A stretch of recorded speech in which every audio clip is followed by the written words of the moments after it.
For years, he was a TV and radio superstar and a friend of the rich and famous.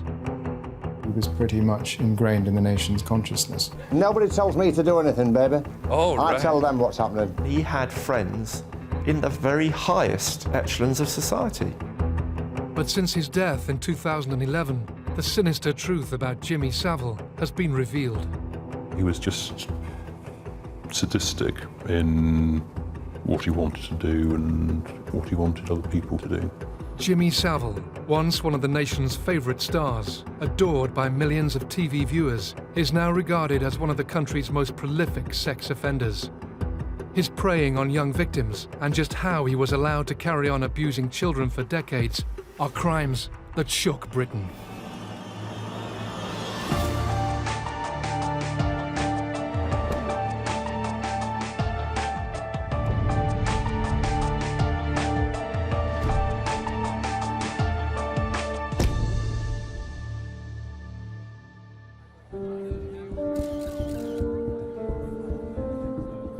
On the 9th of November 2011, a funeral cortege moved slowly through the city of Leeds. The streets lined by a respectful public. They weren't there to say goodbye to royalty or a head of state, however.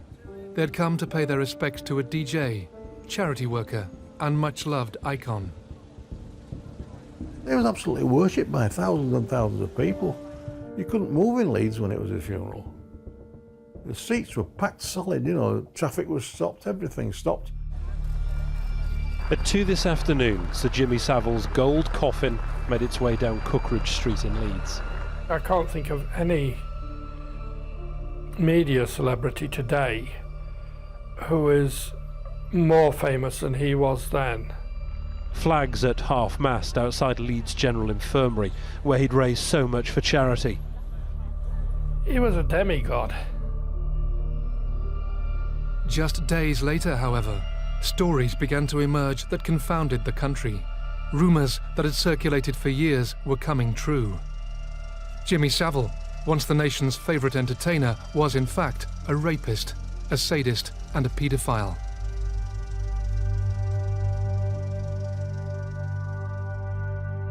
Jimmy Savile was born in Leeds on the 31st of October 1926.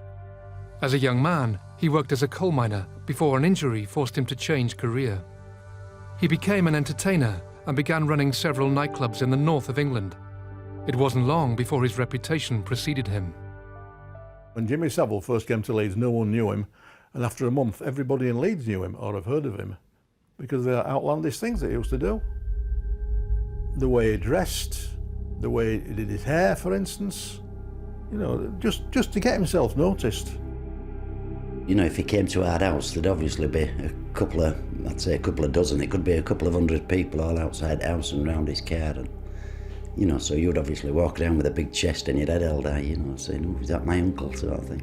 We never went out saying, you know, we've got a famous uncle called Jimmy Savile or all like that. He was just Uncle Jimmy and that was it, really. He was a well-known figure in the north of England. He was a sort of an amateur disc jockey who hadn't really broken into television yet. And he introduced dancing to records, which had never happened before. He started for younger people on a lunchtime, just dancing to records, and it really took off. Jimmy Savile began working at the Locarno nightclub in Leeds in the late 1950s.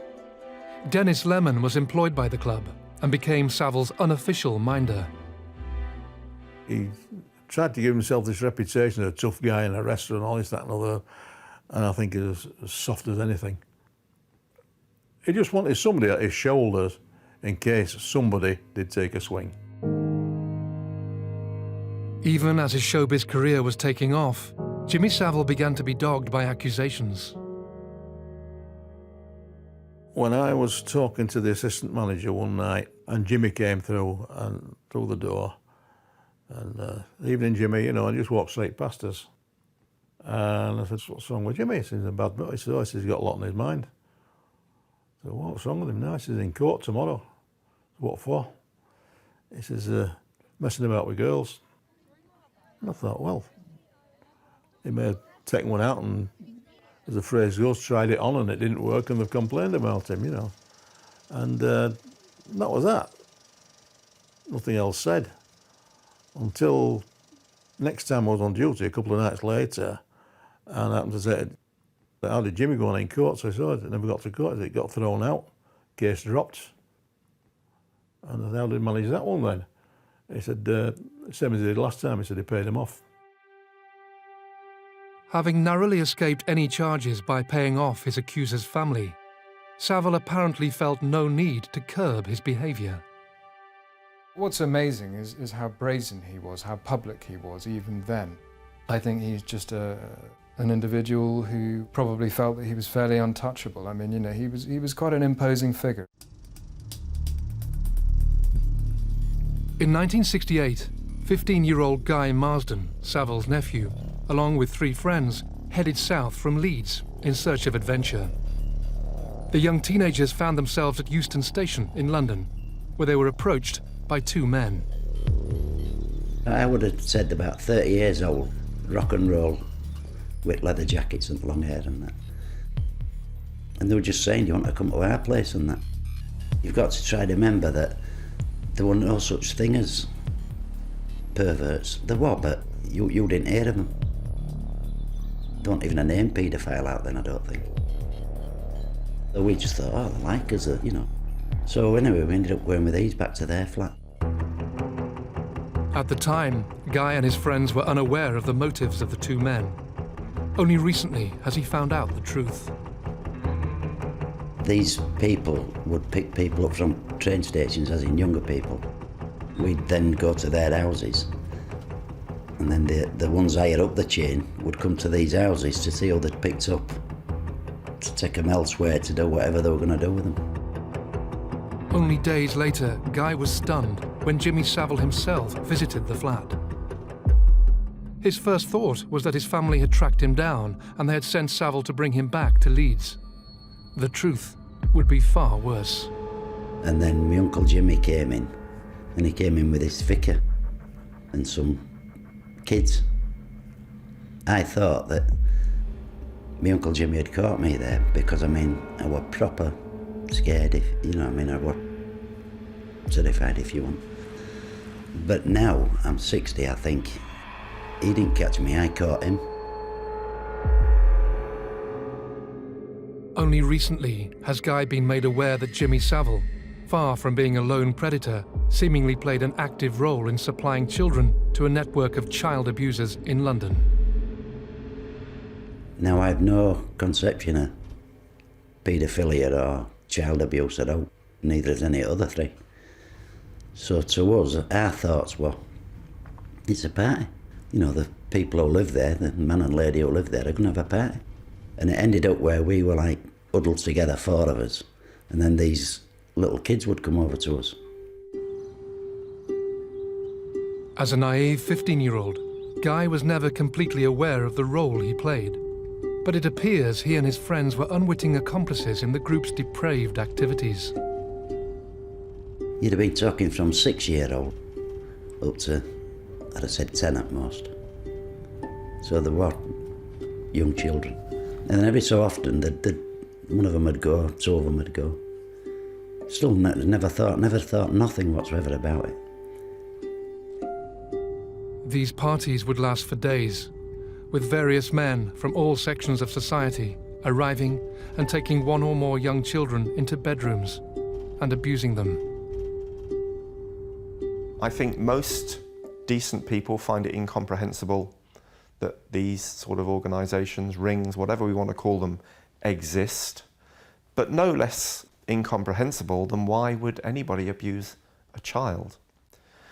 That the fact that people come together to do it seems in a way somewhat more scary, because very often we're talking about people from, well, certainly people from all walks of life, but including people from the upper echelons of society.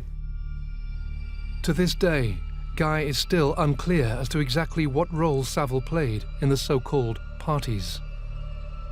My Uncle Jimmy saw him. I mean, he didn't even speak to us and acknowledges it. And every now and again you might have got a nod. He just seemed to come in, flitter about, you know, whatever they were doing, bringing little ones in and stuff like that, and then he'd go. I've recently found out that I were going to get, well, the police and things have called it groomed, to do what the people down London were doing, i.e. getting the kids and probably grown, older girls and older boys to go to these parties up here in Leeds and places like that. In 1969, after a year in the capital, Guy returned to Leeds. Even now, over 40 years later, having witnessed the sordid events in London, he considers that he had a lucky escape. When I think back, I cringe, because I think he could have ended up in bottom of Thames. They could have done out against you, saying you were a bit lonely or something. I think it's only because I was, Jimmy Savile's nephew, my Uncle Jimmy's nephew, that note like that did happen. As the 1960s drew to a close, it would appear that Savile's appetite for abuse showed no signs of slowing down. As his showbiz career gained momentum, so did his ability to evade the attention of the authorities. Had a huge amount of power. In everything in life, he used it to get his own advantage.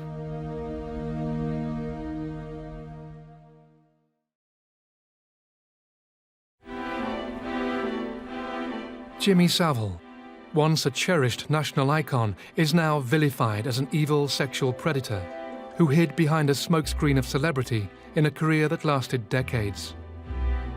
After running several nightclubs across the country, Savile began working as a DJ, first at Radio Luxembourg and then, in 1968, joining the BBC. One of his early roles was presenter of a topical radio discussion programme called Speakeasy. He was the presenter. It was another one of Jimmy's PR operations. Jimmy Savile is king, and he certainly was on that programme, as he was on everything he appeared on at the time. And within the BBC, the whole organisation was at his beck and call. Had a huge amount of power. He certainly knew it, and constantly worked on building it round him. In everything in life, he used it to get his own advantage. After the recording of one particular episode of Speakeasy, Dave was offered a lift home by Jimmy Savile. As they approached Leicester, Savile suggested they pull into a service area for a rest. So he suggested he was going to get his head down for an hour, and as it was early evening, I said fine, I'd go into the service area and have a meal. Did just that. Came back after about, 3/4 of an hour to an hour.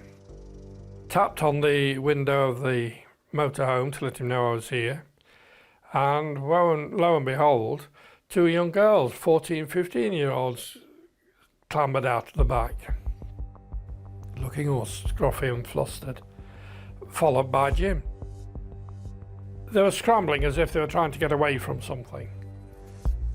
I knew my suspicion, but the fact is that they were running from something. So he didn't say anything. The girls went away. We got back in the motorhome. I said, who were they? Oh, fans, it often happens. But then, total silence. Never said a word. The more and more I thought about it, I thought, I need to tell somebody what my suspicions are. Dave raised the matter with a colleague, but was shocked by the response. They'd had a word with his line manager, who'd said, it's Jimmy Savile. We can't do anything or say anything about that. We both need to keep our jobs. After that, I never watched him on television once. If he came on television, I switched it off. I never watched another Jimmy Savile programme after that. In 1975, Savile began presenting the show that would make him a household name, Jim'll Fix It. The programme was broadcast on Saturday evenings and ran for almost 2 decades. At its peak, the show attracted viewing figures of 15 million, with the production team opening almost 5,000 letters a day.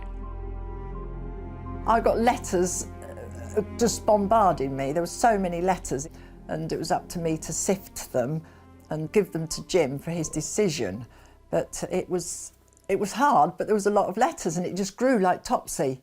And that's how it all started. Despite his on-screen persona, Savile's attitude to children was apparently different when the cameras were turned off. He did not like children at all. He tolerated them, but that's about as far as it went for the value of the programme. I think all children should be eaten at birth. That's for sure. He had a set rules and he knew how far he could go. They might have sat on the arm of the chair, but that's as near as it got. What is apparent now, though, is that this seeming aversion to children was no more than a camouflage to ward off suspicion. A device Savile used throughout his life to stay ahead of the rumours that dogged him. Abusers often are the most credible and charming people that you could meet. They're often very hard-working. They often hold positions within authority, within society of some standing. The other common denominator, of course, is that they are highly dangerous to children and can be highly dangerous when cornered. And I think that, there was a man who clearly could be as charming could be, but also was both highly dangerous, extremely threatening and very intimidating when he needed to be. Well, there's only one thing I can do now, and that's if you cheat down there, Mr. Cameraman, I'll slap a bell of that. Oh, my goodness gracious.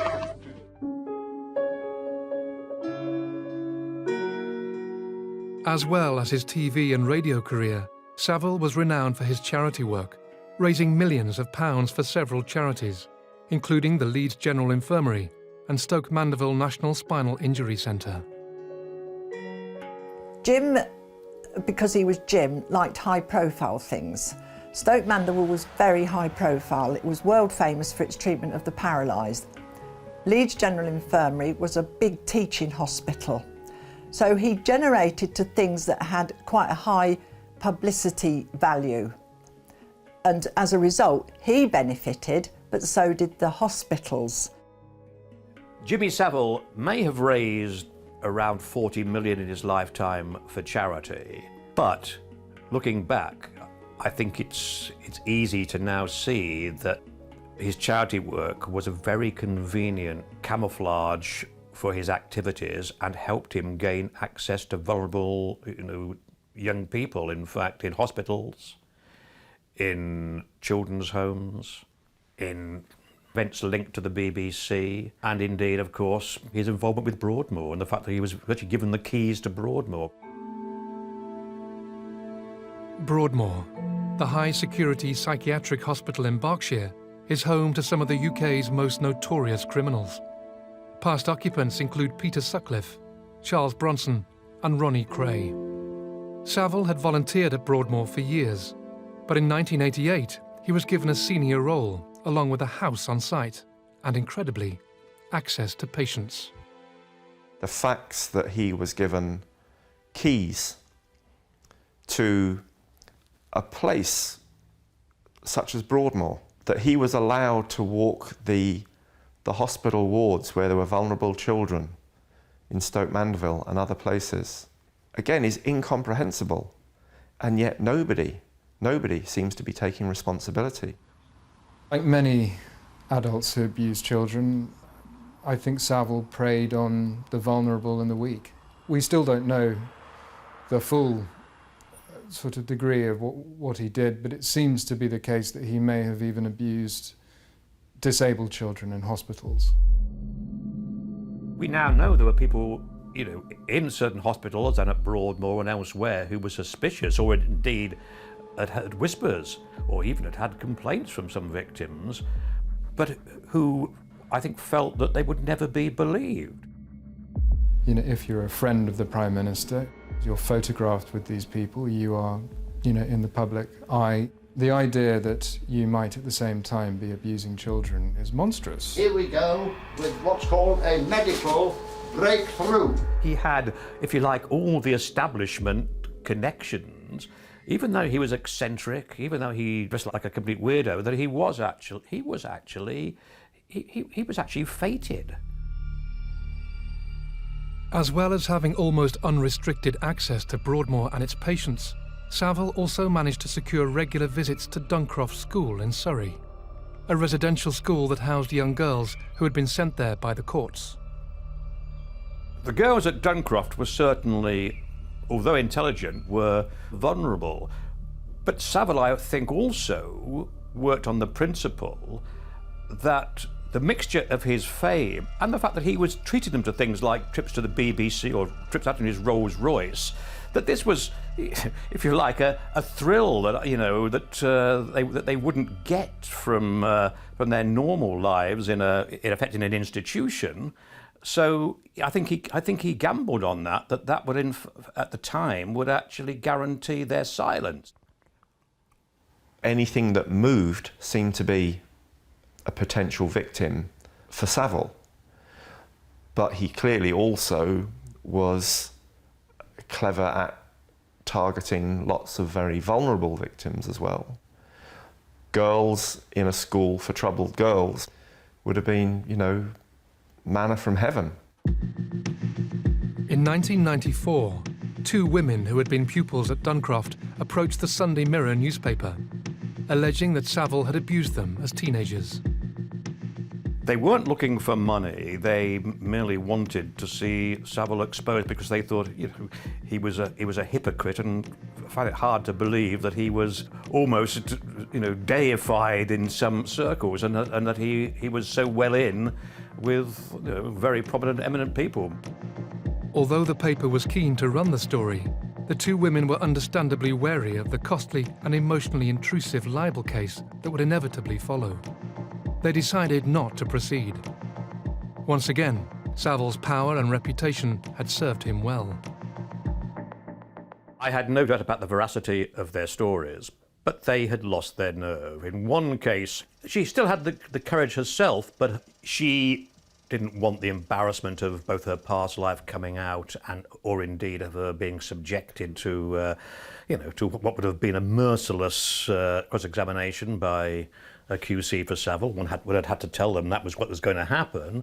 The second woman didn't want to be the lone witness, but also said, and I will never forget this because I think it reflects a theme that we now know was common among Savile's victims. She said, "Who's going to believe me, an ex-approved school girl, against Jimmy Savile with all his fame, all his money, and being a house guest of Margaret Thatcher at number 10 and Chequers?" And with hindsight, one knew that she was probably right. Although we didn't run the story, some weeks later, I had a phone call from a QC, George Carman, at the time, the most famous libel QC in Britain. George Carman, QC, was one of the country's leading barristers, acting for both celebrities and national newspapers. To the best of his family's knowledge, he had never formally represented Jimmy Savile. My father spoke to Paul Connew. He was then editor of the Sunday Mirror, and my father had worked with him in terms of giving defamation advice in 5 or 6 different cases, I think. So he knew him reasonably well, and they'd also socialised a bit. So he phoned him on the pretext of talking about something to do with a libel action with reference to the Mirror. And my understanding from Paul is that at the end of the conversation, my father, apropos of nothing, suddenly introduced an observation saying Jimmy Savile's very grateful that you didn't publish that story about Duncroft, and Paul was astonished. I was, for a second, I think, taken aback that George Carman knew about it. So my reaction, to George was, "Well, how do you know about it, George? You can only know because Savile's spoken to you." And he sort of gave a rather affirmative sort of chuckle. And my response was, well, George, even though we couldn't prove the story because the 2 women involved lost their nerve, I actually believe them. And George Carman paused and chuckled again and said, "Paul, I suspect you may well be right." I can quite understand he was astonished because, as far as he was concerned, only 3 people in the world knew about that story apart from the 2 girls. That was himself, the legal advisor, and the journalist who wrote the story. So the fact that my father knew about it, and therefore Savile knew about it, and that my father introduced it in conversation in this way, he found deeply surprising as indeed do I. He had friends in the very highest echelons of society. Princess Diana and him were friends. Nobody messed with Jimmy Savile because he had connections that were unique, if you like, to somebody in his position. It was like he was the puppet master controlling everything that was going on. By the end of the 1990s, after a glittering career, Savile's showbiz star was fading. And whilst his TV appearances grew less frequent, his near-constant charity work earned him a knighthood. His armour of respectability was complete. It would be over 20 years later until the full, horrifying truth emerged. He enjoyed seeing pain inflicted and humiliation, I suppose.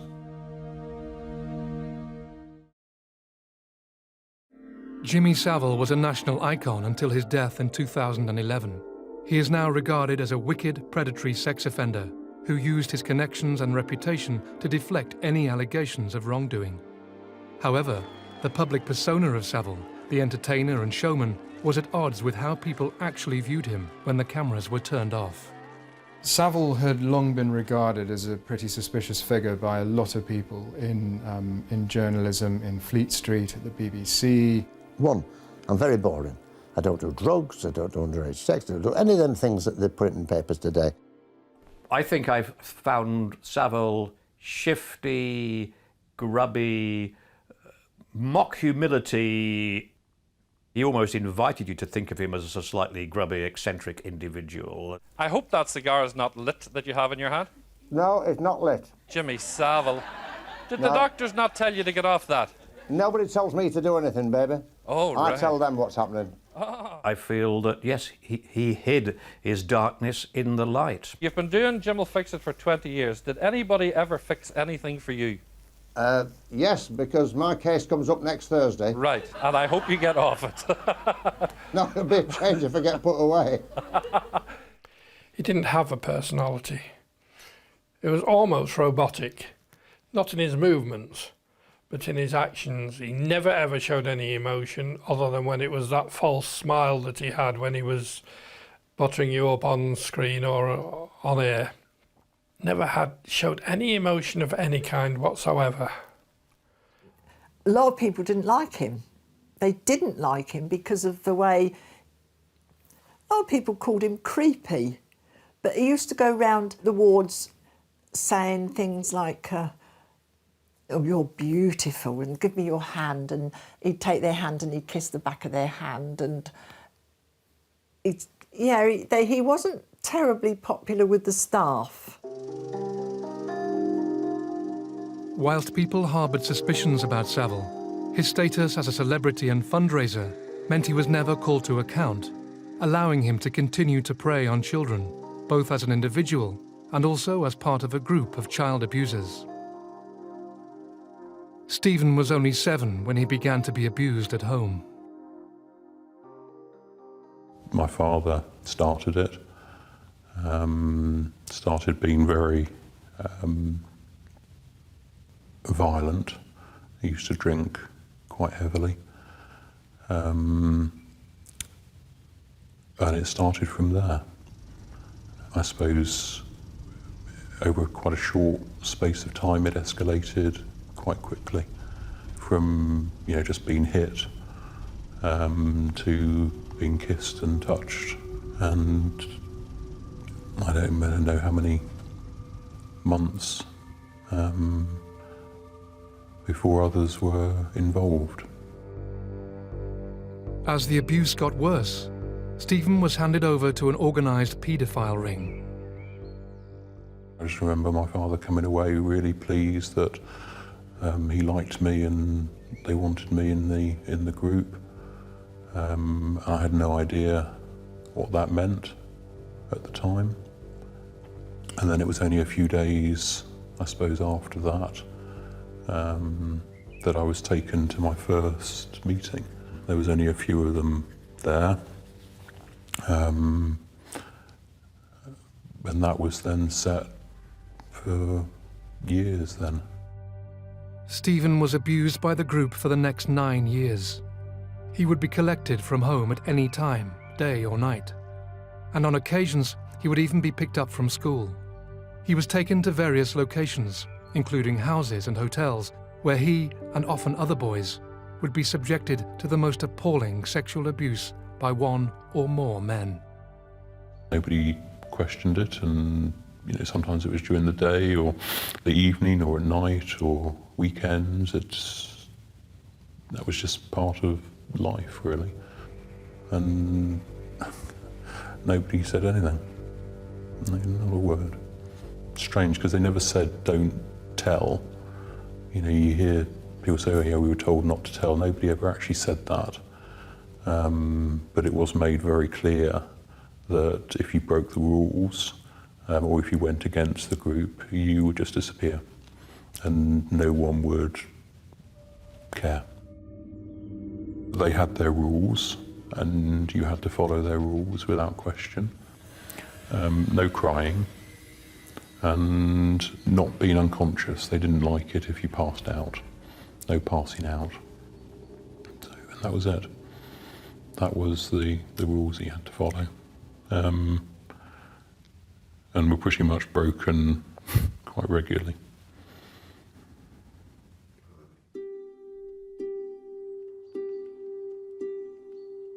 Occasionally, Stephen would be brought to the group to be told that guests would be joining them. On more than one occasion, the guests would include Jimmy Savile. You didn't always know beforehand.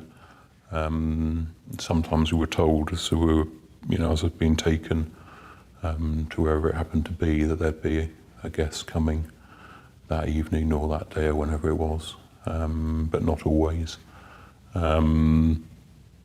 No names were ever used, just didn't use names at all.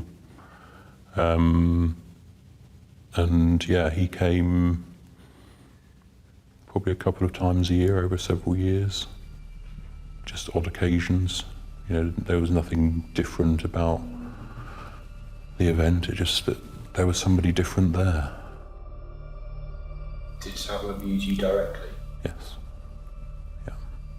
He was just sadistic in what he wanted to do and what he wanted other people to do. Yeah, just evil, and enjoyed seeing pain inflicted and humiliation, I suppose. It was hard to comprehend because you know who it is when you're sat watching TV and he's on the TV, and it's just really a strange feeling. I think all of us were just objects, and just the best way I can describe it is just sweets in a bag that you hand round and share. We meant nothing at all. Stephen's abuse at the hands of the group stopped when he was 16. Only recently has he been able to talk about his horrific ordeal. Following the Savile revelations, he reported his abuse to the police. It's a scary prospect. It's probably more comfortable to not believe things sometimes than to confront them. But we know that organised crime of this kind exists. And again, we need the police, the authorities, to have more resources in order to break them and to establish that the abuse of children in any form and by any perpetrator, organised or disorganised, is never ever acceptable. I believe that as more survivors speak out, and many of us are, the authorities will be compelled to act. It might be a long battle, but I think it is more than a battle. I think it's a war that we're in, and it's a war to protect our children. Tragically for victims like Stephen, Savile's position as showbiz royalty as well as his charity fundraising, once again ensured the rumours and gossip about his behaviour remained exactly that. It would only be after Savile had died that the shocking nature of his crimes would be laid bare. It was good while it lasted, reads Jimmy Savile's headstone. The same can now be said of his reputation. Jimmy Savile is now regarded as one of the most prolific sex offenders this country has ever seen. His reign of depravity lasted from the 1950s until his death in 2011. Throughout his life, he convinced most people he was nothing but an eccentric. But in 2009, allegations of abuse at Duncroft School forced the police into action. Savile was interviewed under caution at his office at Stoke Mandeville Hospital. When the police are investigating somebody about a serious crime, and this is a very serious crime, the suspect would generally, surely, always be taken to a police station where they would be interviewed under caution.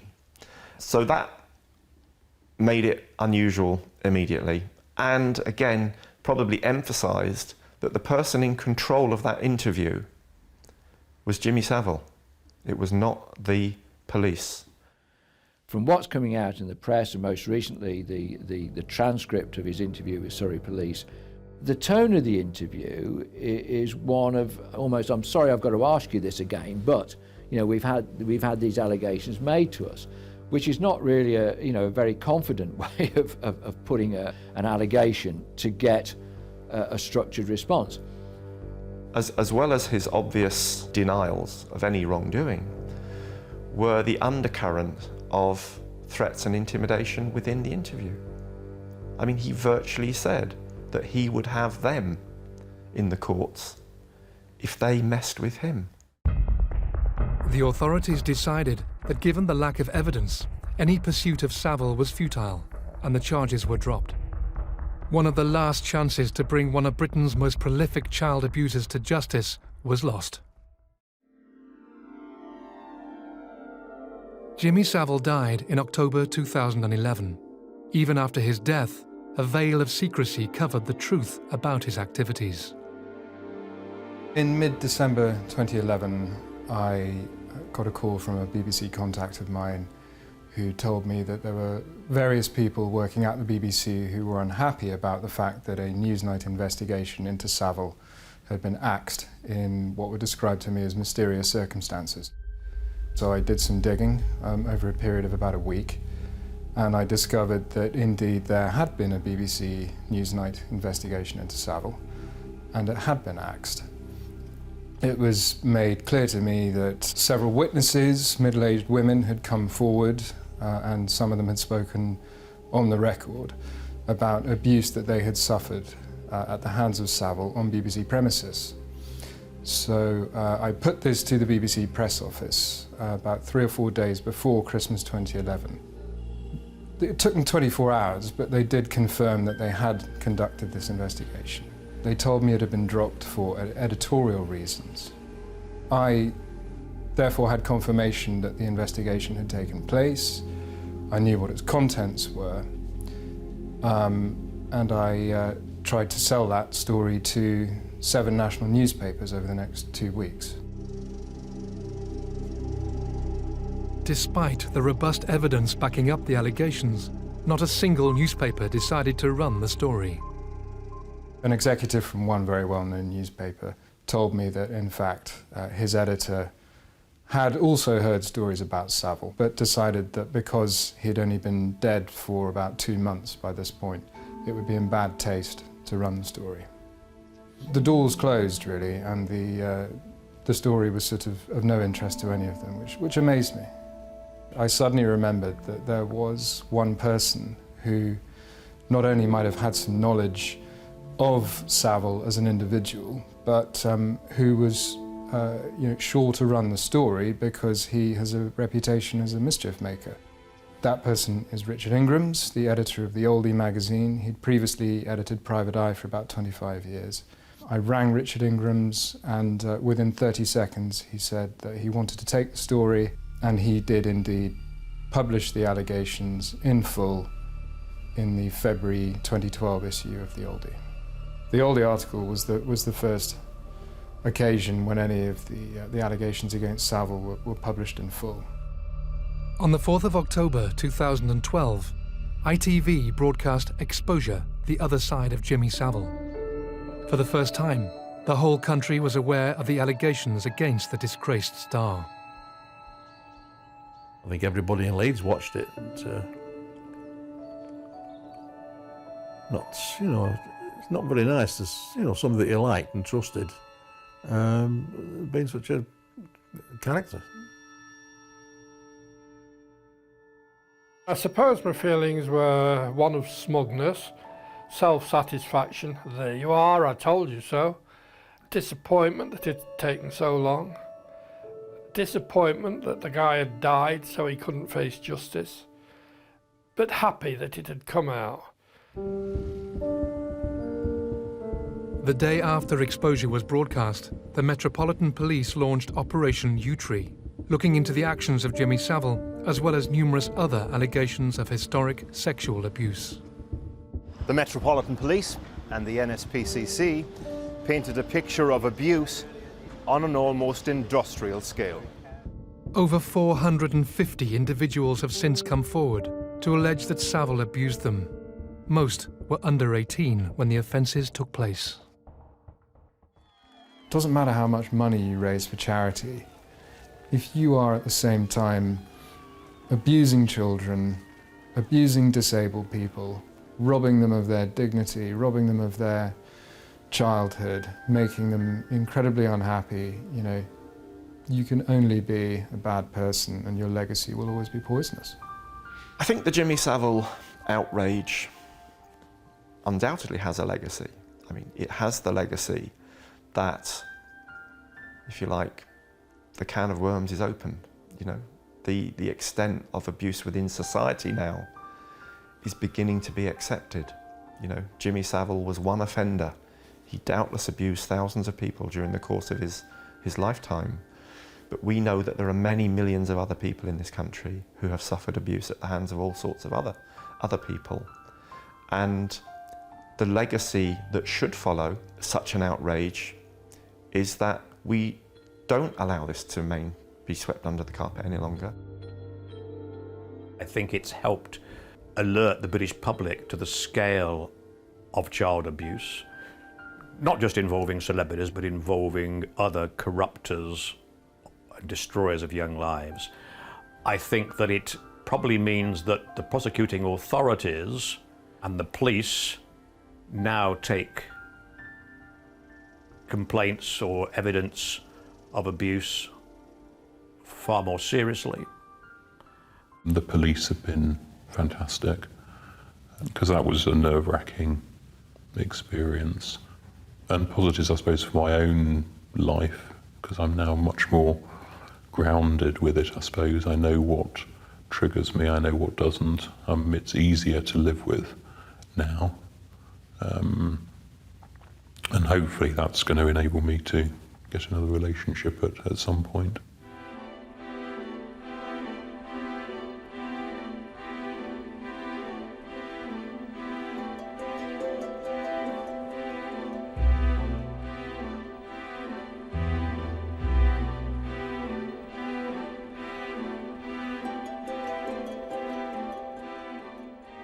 I find it disturbing that political leaders who were, for example, so keen to call for the Leveson inquiry into misconduct in the press aren't doing the same for an overarching judicial inquiry into the much bigger and life-damaging consequences of multi-institutional failures over child abuse, going back 30, 40, 50 years. In October 2012, the elaborate headstone that marked Savile's final resting place in the North Yorkshire cemetery where he was buried was torn down. He now lies in an unmarked grave. The staggering scale of Savile's abuse continues to grow, and questions still remain about how he was able to prey on young, vulnerable children for over 50 years. I think that is a reflection of how society views the crimes, that they'd rather they didn't think about them. And, oh, Jimmy was that way. Well, Jimmy was a rapist and a child abuser. That's established beyond doubt. Lots of people knew. Nobody did anything about it. That's the real outrage.